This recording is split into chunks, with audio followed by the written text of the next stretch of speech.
Hello everyone, and welcome back to another video. And today I'm going to be talking about this election model and the demographics that I think are going to take place in 2024 and show you how they mirror my electoral college prediction from my other videos. Now before we get started, please hit that like button, subscribe, and make sure to hit the post bell notification, and make sure to follow the Twitter and join the Discord in the description down below. And without further ado, let's get right into this video.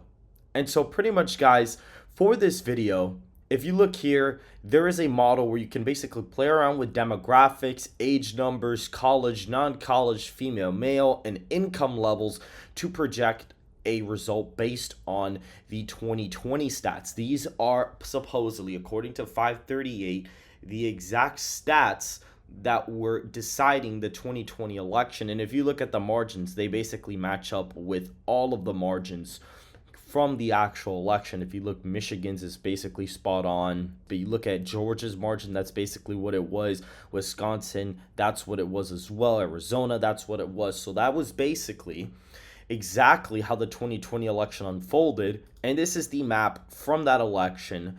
Biden was able to win the electoral college by a mere couple of thousand votes, through Wisconsin, Georgia, and Arizona. He won these by, under 1%. He was able to kind of breeze through the election by basically a mere 43,000 votes. Literally less than 100,000 votes made him the president of the United States. I believe Trump won. It was around 80,000 votes that decided the margins in Wisconsin, Michigan, and Pennsylvania. That gave him the presidency. And if we look at current polling right now, you can see that Trump is up by 0.2% in aggregate. And based on my demographics, you're going to see something pretty interesting in a second, as well as how third parties are affecting the election. So as you can see here, Biden won the 18 to 29-year-old group by 29 points, 30 to 44 by 24 points. He won 45 to 64-year-old voters by 5 points, and 65 plus by 11, or at least Trump won these two categories. Biden won college-educated voters by 24 points. Trump won non-college educated voters by 7 points. Biden won the female vote by 13. Trump only won the male vote by 4. The income levels are shown here. It's actually funny that mostly some of the lower income brackets, it's usually the middle class that actually kind of skews slightly Republican, which I find interesting. And if you look, these are the demographics for the victories in black voters, Hispanic voters, white voters. Trump won white voters by 13, Hispanic, Biden won them by 37 points, and black voters by 82 points. And you can see that this is going to be a bit of an issue here because Biden's coalition was very, very specific and very high margins, and yet he barely won the electoral college. And this is the map that you get from that election. And if you look at my demographics that I think are going to take place, you basically have a tied popular vote with third-party candidates getting about 10%, which is what I estimate them getting this election cycle combined as of right now, in which if you look at polling, they are roughly sitting at these margins as of right now. Both of them are sitting at 45%. And if you look at the model, Trump is rounded up to 46, Biden's sitting at 45. So it's roughly where the RCP aggregate has it at. And basically the rest of the undecided votes are allocated to third parties in this model. And pretty much Trump is winning the electoral college, 312 electoral votes to 226. And the way it works is that the margin for 18 to 29-year-old voters significantly decreased. The age for 34 to 44 decreased for Biden. Biden actually improves with 45 to 64-year-old voters, or Trump does. However, with 65 plus, Biden actually does significantly better with those voters. But the thing is, for college-educated voters, Biden still wins them by a lot, but nearly not by enough that he needs to. College-educated voters shift to Trump by a few points. Female voters actually increase for Biden, whereas for Trump, they actually end up increasing.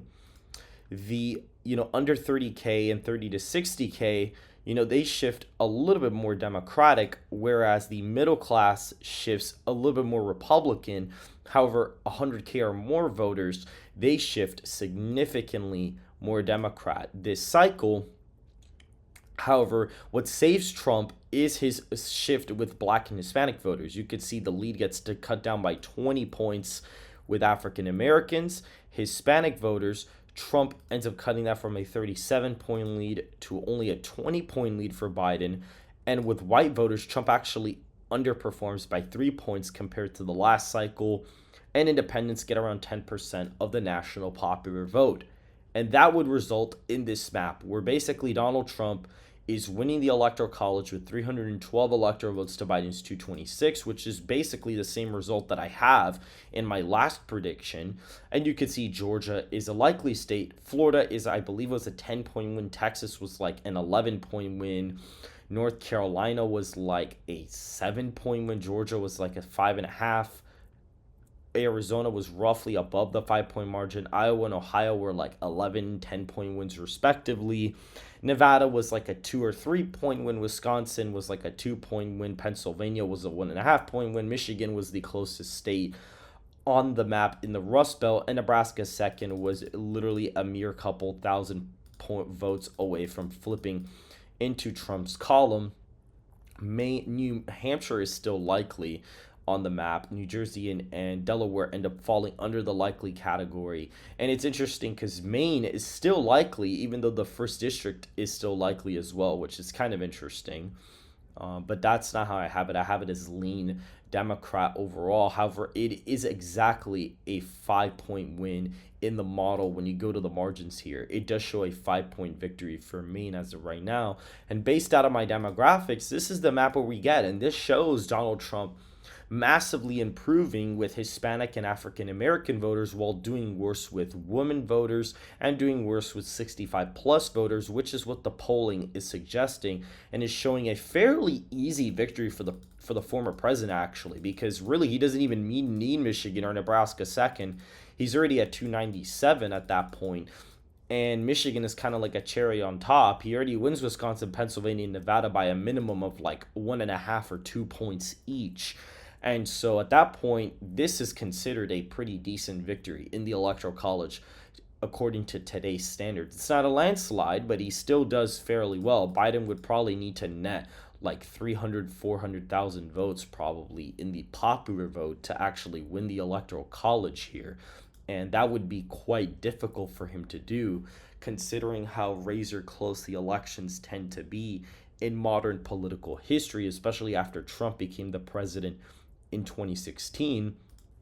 And what's happening is Democrats are basically saying, okay, well, we're denying the polling because, you know, the polling's probably going to end up underestimating Biden. But if they go off that premise, they're going to be playing from the wrong side of the political spectrum. They're trying to, you know, say, oh, Trump's going to bring back slavery. There's an actual ad that has Trump in like an old outfit, and it says 1864 laws, and it says he wants to bring back slavery and ban interracial marriage and ban abortion and all this stuff, even though Trump's abortion stance was relatively moderate compared to most Republicans, and I think is the best electoral strategy to kind of neutralize the issue for Biden, because that was Biden's really only good issue, and Trump basically neutralized it, and Biden can't really use it. And now every time Biden uses it, it's going to be like, okay, so your only good issue is that you want to let people kill babies, you know, up to 9 months instead of 3 months. Like, that's kind of ridiculous that that's your only good issue.